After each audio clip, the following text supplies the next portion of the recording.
My name is Jean B. Rainey, 28 years old. Shortly after my grandparents passed away, my parents showed up claiming they owned the house and told me to leave. But I had already secured the entire estate in a trust, and when they stood on that porch acting like thieves dressed as family, all I said was, "Not going to happen." I never thought I would be fighting my own blood over what my grandparents built, but by the time I graduated with my accounting degree, my first priority was not a vacation, not a new car, not even a job celebration. It was making sure Frank and Dorothy Bennett's $3 million estate was locked down so tightly that my parents and my sister could not tear it apart. Some people might call that paranoid. I call it knowing exactly who raised me and exactly who abandoned me. To understand why I went that far, you need the full story. This was never just about money, property, or inheritance. It was about 2 decades of manipulation. It was about watching the kindest people I had ever known get treated like walking bank accounts by the people who should have loved them. My grandparents, Frank and Dorothy Bennett, raised me from the time I was 5. My biological parents, Gerald and Patricia, dropped me off at their doorstep because they claimed they had big careers waiting in another state. That was the story they told everyone. The truth was uglier. They were chasing another get-rich scheme, another fantasy where responsibility could be postponed until money magically solved everything. I still remember the day they left me. I was 5 years old, standing in my grandparents' driveway with a small suitcase and my stuffed bear tucked under my arm. My mother cried these soft, pretty tears that never reached her eyes. My father kept checking his watch. "It's temporary," they kept saying, "just until we get settled." Their new opportunity was selling some miracle water filtration system that turned out to be a pyramid scheme. Within 6 months, they had lost everything. But by then, I had already started calling Frank and Dorothy Grandma and Grandpa.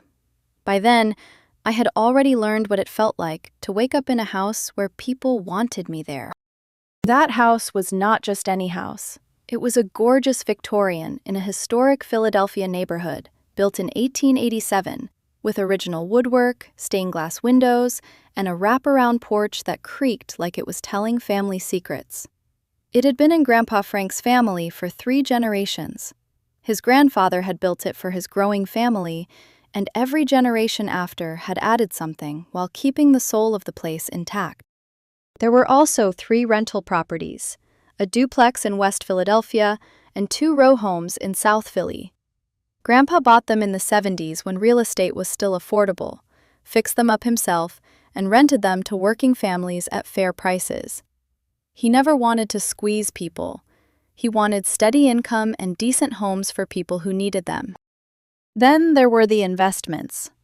Grandpa worked 42 years as an accountant at a steel company. He lived modestly, saved carefully, and invested in index funds, municipal bonds, and blue-chip stocks. Nothing flashy, nothing reckless, just steady growth over decades. Altogether, the estate was worth around $3 million. But for me, the money was never the point. That house was where I learned what family actually meant. Every morning, I woke to the smell of Grandma Dorothy's muffins, blueberry on Mondays, banana nut on Wednesdays, chocolate chip on Fridays. She had a whole system and treated it like sacred law. "Rise and shine, little numbers girl," she would call from the kitchen long before I ever imagined becoming an accountant. The nickname started when I was 7 and spent an entire afternoon sorting baseball cards by statistics instead of playing outside. Grandpa taught me how to fish at the local park with endless patience. I tangled my line, dropped bait, scared away fish, and he never snapped at me once. He just laughed, untangled everything, and showed me again. "Patience, Jean," he would say. "Good things come to those who wait. Fish, jobs, the right person to spend your life with. Rushing never helps." In the evenings, we sat in the library, a real library, with floor-to-ceiling shelves Grandpa built himself. Grandma read mysteries. Grandpa read historical biographies. I started with children's books and eventually worked my way into financial journals. Sunday mornings were sacred too. Grandma made eggs, bacon, homemade biscuits, and fruit salad, and we would sit at the dining room table talking for hours. They never treated me like a burden. They treated me like a person. From them, I learned honesty, responsibility, and the kind of love that shows up when it is inconvenient. Grandpa always said, "Your word is your bond, Jean. Break it, and you lose something money cannot buy back." He lived that way. If he promised a tenant he would fix a sink, it got fixed. If he promised we would go fishing on Saturday, we went, rain or shine. My relationship with my biological parents and my younger sister Lindsay was different. Different is the polite word. The truth is, they were barely in my life unless they needed something. They showed up twice a year, if that, usually around Christmas when gifts were expected, or during some emergency that just happened to require cash. I learned the pattern early. Dad would call ahead, suddenly interested in my grades, my hobbies, my life. Then he and Mom would arrive with two bright smiles and stories about their newest venture. Miracle supplements, legal services, vacation memberships, essential oils. Every scheme had the same ending: failure, debt, and a request for help. The loans were never repaid, not once. My sister Lindsay grew up watching them and absorbing every trick. She was 7 years younger than me, but by her teens, she could manipulate a room better than most adults. She learned that tears worked, that blame worked, that if she stole something and looked wounded enough, someone else might pay for it. When I was 21 and home from college for Thanksgiving, Lindsay stole 3 antique brooches from Grandma's jewelry box and pawned them for concert tickets. When Grandma noticed they were missing, Lindsay cried and implied I had taken them. My parents believed her immediately. Only when the pawn shop called did the truth come out. Their response was, "She's just a teenager." That was the moment I understood something cold and permanent. My parents did not see right and wrong. They saw convenience. And if protecting Lindsay or themselves meant sacrificing me, they would do it without blinking. As my grandparents aged, my parents' interest in them changed. They stopped asking how they felt and started asking about the will. They stopped pretending to visit and started circling the estate. Dad asked about financial advisors. Mom sent links to retirement homes. Lindsay walked through the Victorian like she was mentally choosing paint colors. And I watched. Quietly. Carefully. Because Grandma had taught me how to stand on my own 2 feet, and Grandpa had taught me that numbers tell the truth when people lie. I did not know yet exactly how far my parents would go, but I knew one day they would come for that house. And when they did, I would be ready. By the time I was old enough to understand money, I had already learned to recognize the sound of someone wanting it. My father had a certain voice when he called Grandpa, warm and false, like he was trying on affection to see if it still fit. My mother had her own method. She would call Grandma breathless and excited, talking about a new business opportunity that was finally going to change everything. Then a few months later, she would call crying because the opportunity had collapsed and they needed help getting back on their feet again. Grandpa always listened. That was the painful part. He never hung up, never mocked them, never called them what they were. He would sit in the library with the phone pressed to his ear, his face still, his fingers tapping once against the armrest. Then, after the call, he would open his checkbook, write whatever amount he could spare, and mail it out like he was paying a bill grief had sent him. "Why do you keep helping them?" I asked once when I was 12. He looked at me for a long time before answering. "Because he is still my son." Even then, I heard what he did not say. Being someone's son did not make you a good one. My parents never changed. They lived beyond their means, always chasing the next chance to look successful without doing the slow, boring work success requires. Dad leased cars he could not afford. Mom bought designer clothes on credit cards she could not pay off. They rented a townhouse in a nice neighborhood and told people they owned it. Every visit to our house felt like a performance, but not the kind that brought people together. It was the kind where everyone knew the actors were lying, and nobody had the energy to stop the show. Lindsay learned from the best. By 14, she had mastered tears, deflection, and that wounded little voice that made adults rush to comfort her before asking what she had done. The brooches were not the first thing she stole, and they were not the last. Once, she memorized Grandpa's credit card number after seeing it on his desk and ordered $1,500 worth of clothes online. When the bill came, she said she thought it was okay because family shares things. Mom defended her. We should be teaching her financial responsibility, not punishing her for confusion. Grandpa paid the bill. But I saw what it cost him. Not just the money, the disappointment, the knowledge that his own son had raised a daughter who could steal from an old man and call it confusion. Grandma once suggested Lindsay should come live with us too. Maybe if we raised her, she would turn out different, she said after one terrible visit where Lindsay stole cash from my wallet and tried to blame it on the mailman. My parents refused.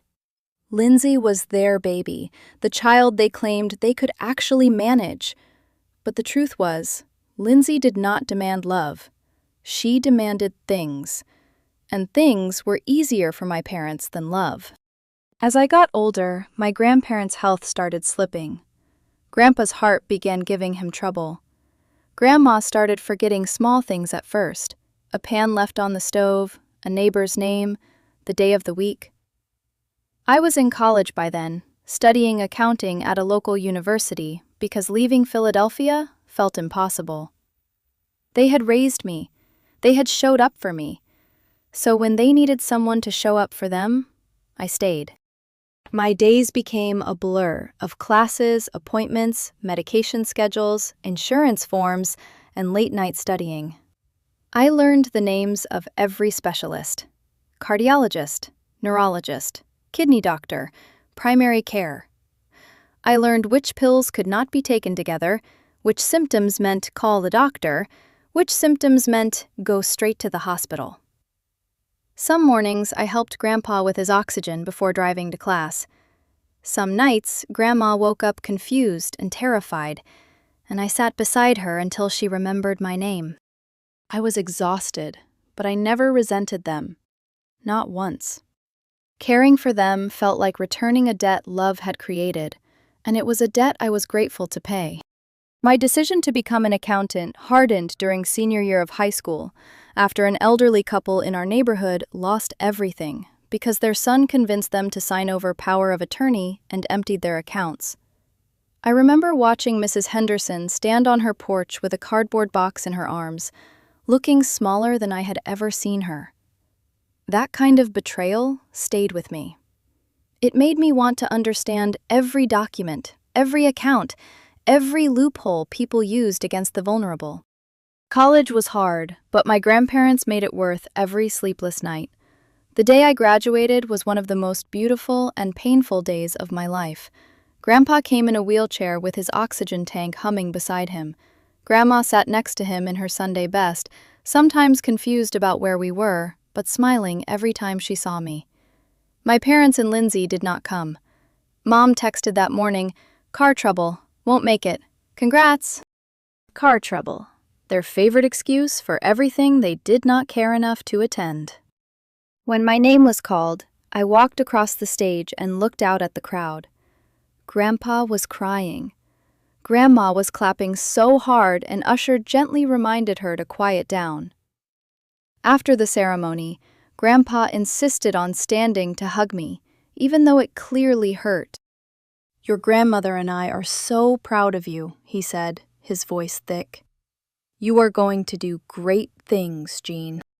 Grandma held my hand and smiled in one of her clear moments. "Your degree says accounting," she said, "but your heart says justice. Do not lose that." 3 weeks later, Grandpa died in his sleep. I found him in his room with a biography open on his chest, peaceful, like he had just drifted off while reading. I sat beside him for an hour before calling anyone, holding his hand and thanking him for every fishing trip, every muffin morning, every lesson he had folded into ordinary life. Grandma followed 6 months later. The doctors said pneumonia, but I knew losing Grandpa had taken something from her that medicine could not restore. Her dementia worsened fast after he died. Some days, she called me Frank. Some days, she did not know where she was. But a week before she passed, she had one clear day. She gripped my hand and looked at me like the old Dorothy Bennett, sharp and loving. "Jean," she said, "you are our greatest accomplishment. Not the house, not the properties. You." I cried so hard I could barely answer. She squeezed my hand. "Frank and I made sure everything is protected. Your parents cannot touch it. Promise me you will be happy." I promise. She died 3 days before Thanksgiving, while I held her hand and read from her favorite mystery novel. At the funeral, my parents and Lindsay appeared dressed in expensive black clothes I knew they could not afford. They played grieving family perfectly, hugging elderly relatives, dabbing at dry eyes, asking careful questions about attorneys and financial advisors. Dad kept asking when the will would be read, like he had been waiting for that scene his whole life.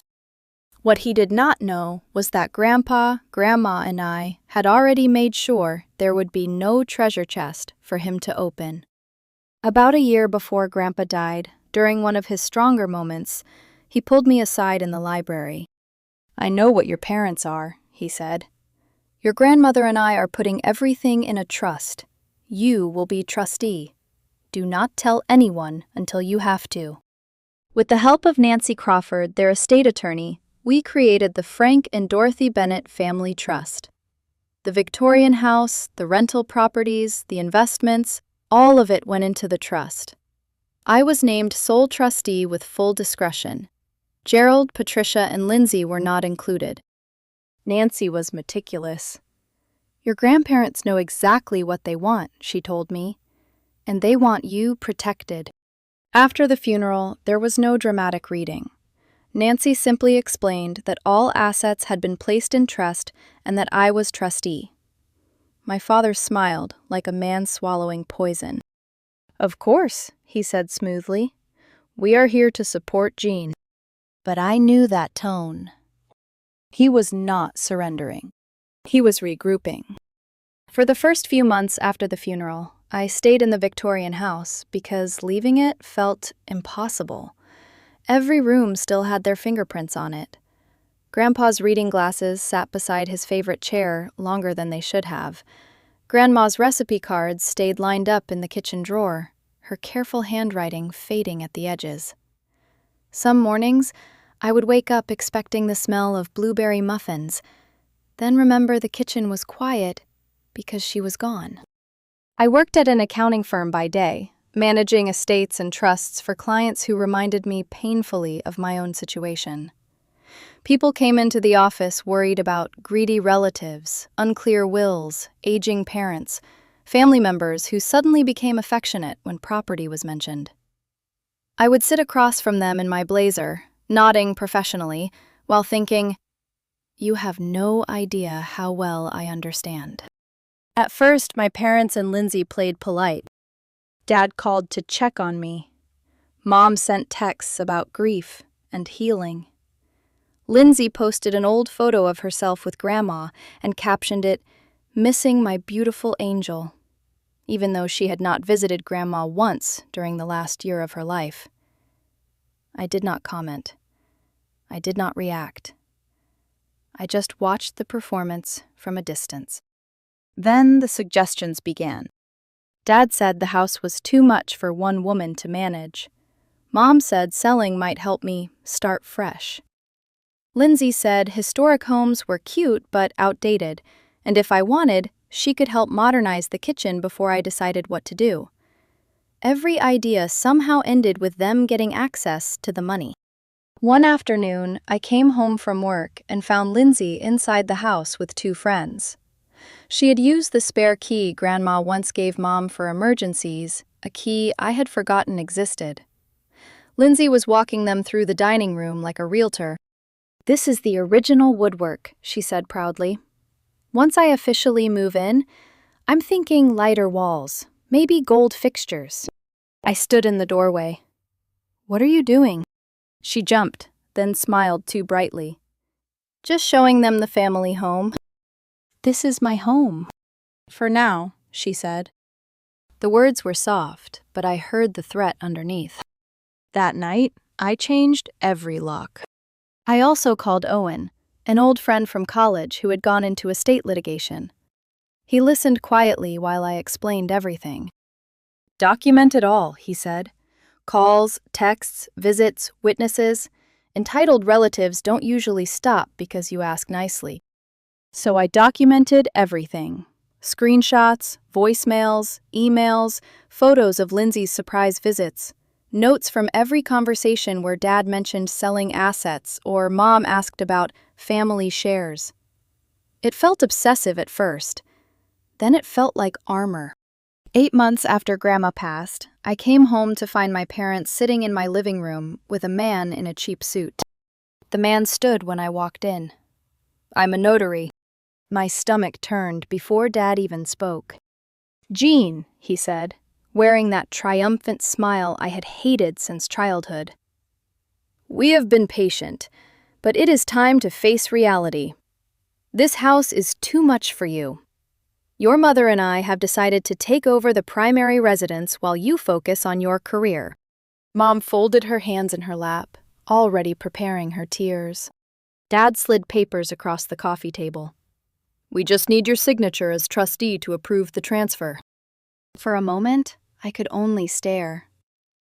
They had brought a notary into my house without permission, with paperwork to transfer a multi-million-dollar property to themselves, and expected me to obey like I was still 5 years old with a suitcase in their rearview mirror. "No," I said. Mom's face crumpled. "How can you be so selfish? We are your parents." "What have you ever done for me?" I asked. The room went dead silent. Dad's face reddened. "We gave you life, and then left me here for Grandma and Grandpa to raise." Mom gasped, like I had slapped her. I looked at the papers, then at the notary. "You should leave before you get involved in something illegal." The man grabbed his briefcase and left first. Smart man. Dad stood slowly. "This house belonged to my father. It should pass to me.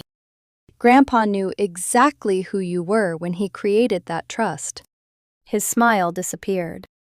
"This is not over," he said. "You will regret humiliating us." The next few weeks were tense. Their budget attorney sent threatening letters claiming undue influence, emotional manipulation, and trustee misconduct.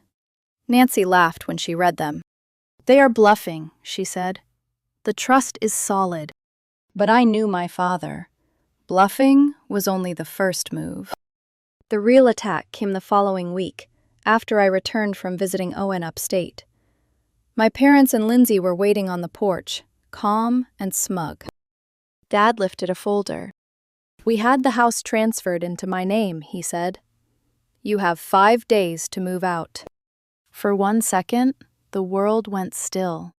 Then I remembered every lesson Grandpa ever taught me about patience, numbers, and truth. And I smiled. My father's smile did not reach his eyes. It never did when he thought he had won. He stood on the porch with that folder tucked under his arm like it was a weapon, while my mother hovered beside him with her practiced, tragic face, and Lindsay leaned against the railing, already looking around the property like she was deciding where her furniture would go. You have 5 days, Dad said. We're being generous. Generous, I repeated. Mom stepped forward. Jean, please do not make this uglier than it has to be. We understand this is emotional for you, but the house belongs with the rightful heir. The rightful heir, I said, looking straight at my father. You mean the son who visited his dying parents 4 times in 2 years? His jaw tightened. Lindsay pulled out the folder and waved it slightly. It is done. We found a judge who understood the trust was invalid because you manipulated Grandma and Grandpa when they were sick. The audacity almost made me laugh. Let me see the papers. Dad pulled the folder back. No need. You will get copies when you move out. That told me everything. They wanted me scared, not informed. They wanted me panicking, packing, calling them crying. They had mistaken silence for weakness for so long that they forgot I had been trained by the 2 most patient people on earth. This is fraud, I said. Mom gasped. How dare you accuse your own family? You stopped being family when you forged your way onto my porch. Dad's face went red. Friday, Jean. Be out by Friday. They left feeling victorious. I watched their car disappear down the street, then locked the door and called Nancy. She did not panic. That was why I trusted her. They can file whatever they want, she said. That does not make it valid. Go to the county recorder's office Monday morning and get copies of everything. That weekend was endless. I barely slept. Every creak in the old house sounded like a warning. Owen drove down Saturday and sat with me in the library, the same room where Grandpa had first told me about the trust. They forged something, he said, pacing between the shelves. Probably a quitclaim deed or fake trustee authorization. It is stupid, but criminals are often stupid when greed makes them feel righteous. Monday morning, I was at the county recorder's office before they unlocked the doors. The clerk pulled the records. There it was. A quitclaim deed transferring the Victorian house from the Frank and Dorothy Bennett family trust to Gerald Bennett. Signed by me as trustee. Except, I had never signed it. The signature was not even close. My name looked like someone had tried to imitate it after seeing it once upside down. This is forged, I told the clerk. She looked uncomfortable. You will need to challenge it through the court. I took certified copies and sent them to Nancy and Owen from my car. Nancy called within 5 minutes. They have committed multiple felonies. We are moving fast. By Tuesday morning, she had filed an emergency motion to void the fraudulent deed. She contacted the district attorney's office and helped me file a police report. Owen came over that evening with folders, highlighters, and the expression of a man who had been waiting for bad people to be this careless. We gathered everything: the original trust documents with my real signature, bank records proving no sale had occurred, emails from my father, photos of Lindsay trespassing, the fake notary stamp, which Nancy confirmed was not registered in the county. Every piece fit together like a map of greed. Wednesday night, Dad called. We are coming tomorrow with movers, he said. Be packed. Tomorrow will not go the way you think. He laughed. Still pretending you are in control? I looked around the library, at Grandpa's shelves, at Grandma's old reading chair, at the house that had loved me better than my parents ever did. No, I said, I am not pretending. Thursday morning, I woke before dawn. Nancy arrived first, sharp in a black suit and carrying a briefcase. Owen came next with coffee and legal pads.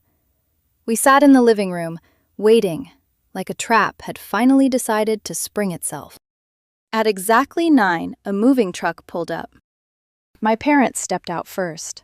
Lindsay followed, wearing sunglasses and holding her phone like she was ready to record my humiliation. 3 movers climbed down from the truck, looking bored and confused. I opened the front door and stepped onto the porch. Nancy stood on my left. Owen stood on my right.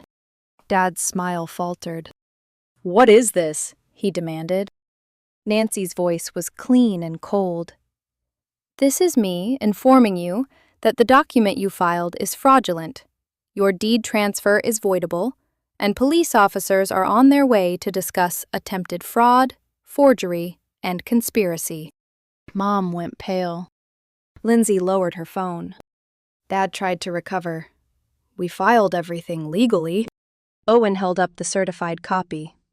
"You forged Jean's signature. The notary stamp is fake. There is no record of consideration, no trustee meeting, no attorney approval, and no valid transfer. You tried to steal a multi-million-dollar home with paperwork that would embarrass a first-year law student." One of the movers turned to the other and muttered, "We should leave." They did. Then the police cruisers arrived.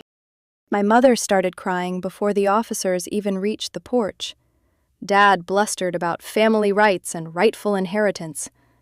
Lindsay kept whispering, "Dad, you said this was legal," over and over, like repetition could save her.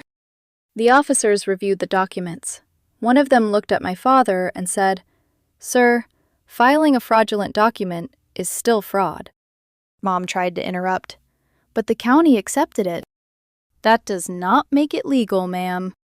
Then another car pulled up. Helen Martinez stepped out. She had been my grandparents' home care worker during their final years, but she had become something closer to family. She walked up the path with her purse clutched in both hands, her face blazing with anger. "These people barely visited Frank and Dorothy," she said, pointing at my parents. "Jean was there every day. She fed them, bathed them, managed their medicine, sat with Dorothy when she was confused and scared. Frank and Dorothy knew exactly what they were doing when they protected this house." Mom opened her mouth, but Helen cut her off. "Dorothy told me her biggest fear was that her son would steal from Jean after they were gone. She said, 'We have to protect our girl.' And thank God they did." For the first time, my father had nothing to say. The officers read them their rights. Gerald and Patricia Bennett, the people who had left me with a suitcase at 5 years old, were taken away from the same porch where they had tried to throw me out. As Dad was led to the cruiser, he turned back and spat, "You are dead to us." I looked at him, and the strangest calm came over me. "I have been dead to you since I was 5, I said. "This is nothing new." After they were gone, I stood on the porch, unable to move. The house behind me felt enormous and fragile and alive. Nancy put a hand on my shoulder. "Your grandparents would be proud." Owen nodded. "And legally, you are safer now than ever. They just built the case against themselves." Helen hugged me so tightly, I almost broke. "This house is yours," she whispered. "Not because of papers, because you loved the people who made it home." For the first time in months, I let myself cry. Not from fear, from relief. The legal aftermath took months, and none of it felt as satisfying as people imagine justice should feel. There were no dramatic courtroom speeches where everyone gasped, no sudden confession from my parents, no apology that fixed the hole they had carved into my life. There were just filings, statements, hearings, phone calls with Nancy, and stacks of paperwork that smelled like toner and exhaustion. Gerald and Patricia were charged with fraud, forgery, and conspiracy. The evidence was overwhelming. The forged signature, the fake notary stamp, the fraudulent quitclaim deed, the moving truck they had hired before the transfer was even legally challenged. Their attorney tried to argue that they believed they had a rightful claim because the house had belonged to my grandfather, but the judge was not impressed. "You do not get to steal property because you feel entitled to it," he said during one hearing. I remember looking down at my hands when he said that. Not because I was afraid, but because those words landed somewhere deep. Entitlement had been the language of my parents' entire lives. They felt entitled to my grandparents' money, their patience, their forgiveness, their home, and eventually to me stepping aside quietly while they took what they wanted. This time, nobody stepped aside. My parents received probation, fines, and were ordered to pay restitution for the legal fees they caused. The judge made it clear that trying to steal from their own daughter made the crime worse, not better. Lindsay was not formally charged, but she had to give a deposition. According to Owen, she cried through most of it and kept repeating that Dad said it was legal. A month later, Lindsay emailed me. It was short. Too short for what she had helped do. Jean, I am sorry. I should have asked more questions. I hope one day we can talk. I read it twice, then closed it without replying. Maybe she was sorry. Maybe she was scared. Maybe she had finally learned that manipulation has consequences when it leaves a paper trail. But I had no room left in me to rescue another person from the damage they helped create. Some bridges burn because someone lights a match. Others burn because you finally stop running into the flames. Living alone in the Victorian house was strange after everything. At first, the silence was unbearable. Every room held a memory sharp enough to cut. Grandpa's chair by the fireplace, Grandma's apron hanging behind the pantry door, the library where he taught me patience, the kitchen where she called me her little numbers girl. Some nights, I talked out loud to them like they were still there. I protected it, I would whisper. I did what you asked. Sometimes, when the house settled in the dark, I imagined Grandpa's soft chuckle. Sometimes, when sunlight hit the stained glass in the morning, I could almost smell Grandma's perfume. Grief is strange that way. It hurts, but it also leaves little doors open. 6 months after the porch confrontation, I made the decision that finally let the house feel like a beginning instead of only an ending. I used part of the trust to establish the Frank and Dorothy Bennett Scholarship Fund at my old university.